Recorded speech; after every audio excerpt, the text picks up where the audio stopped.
नमस्कार, माझे नाव श्रेया सुनील बाक्षे आहे।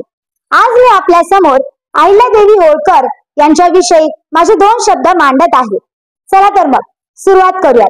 रणरागिणी तू पुण्यश्लोकी, जपलास वारसा शिवरायांचा। रणरागिणी तू पुण्यश्लोकी, जपलास वारसा शिवरायांचा। अहिल्यादेवी तू अभिमान आम्हाला तुझ्या शौर्याचा। अहिल्यादेवी तू अभिमान आम्हाला तुझ्या शौर्याचा। अभिमान आम्हाला तुझ्या शौर्याचा। सर्वप्रथम तुम्हा सर्वांना अहिल्यादेवी होळकर जयंती निमित्त हार्दिक शुभेच्छा। जेव्हा जेव्हा समाजामध्ये अत्याचार, अन्याय, अधर्म वाढत जातो तेव्हा तेव्हा तो संपवण्यासाठी या जगात एका शक्तीचा जन्म होत असतो। असेच काही झाले 31 मे 1725 रोजी। चौंडी या गावी मानकोजी शिंदे आणि सुशीलाबाई शिंदे यांच्या पोटी एका कन्येचा जन्म झाला।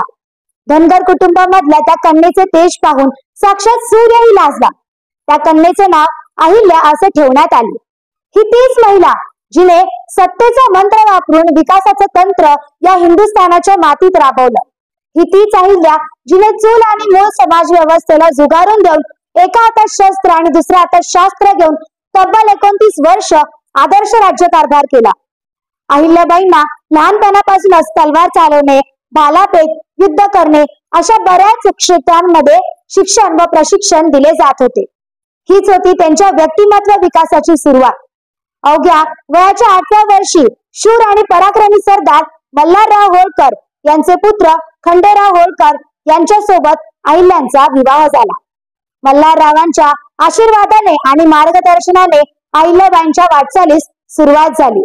मेंढरू आमचं घर आहे, कपाळावरचा भंडारा आमच्यासाठी सोनं आहे। मेंढरू आमचं घर आहे, कपाळावरचा भंडारा आमच्यासाठी सोनं आहे। बिरोबाचं नाव आमच्या नसा नसात कोरलं आहे। बिरोबाचं नाव आमच्या नसा नसात कोरलं आहे। अहिल्याबाईंची लेकरं आम्ही होळकरांचं मावळं आहे। अहिल्याबाईंची लेकरं आम्ही होळकरांचं मावळं आहे। धन्यवाद। आवाज माणदेशाचा, माणदेशातील प्रत्येकाचा। माणदेश प्राईम सबस्क्राइब करा आणि अपडेट रहा। नवीन व्हिडिओच्या नोटिफिकेशनसाठी बेल आयकॉनचं बटन दाबा। धन्यवाद।